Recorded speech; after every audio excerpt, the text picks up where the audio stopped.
Welcome to the Tech Egg. Don't get scrambled. Enjoy the video. In this video, I will show how to make Ziggy Doughnut Cake, easy method. Preheat your oven to 350 degrees F and prepare a 9-inch donut pan, or improvise with a 3.5-inch tube pan.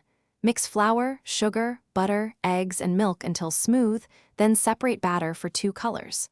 Pipe contrasting batter in a ziggy pattern, gently tap to release air, and bake until golden. Gather all ingredients and measure accurately before starting to keep the process smooth and stress-free.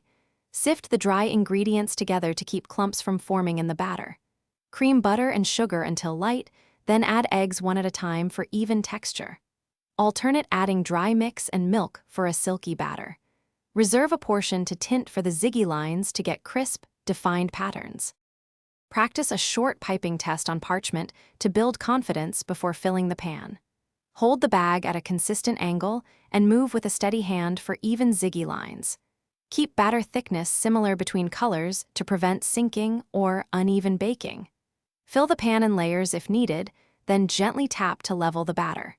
Bake and cool briefly before glazing to preserve the ziggy contrast. Thanks for watching. Consider subscribing if I helped unscramble your problems.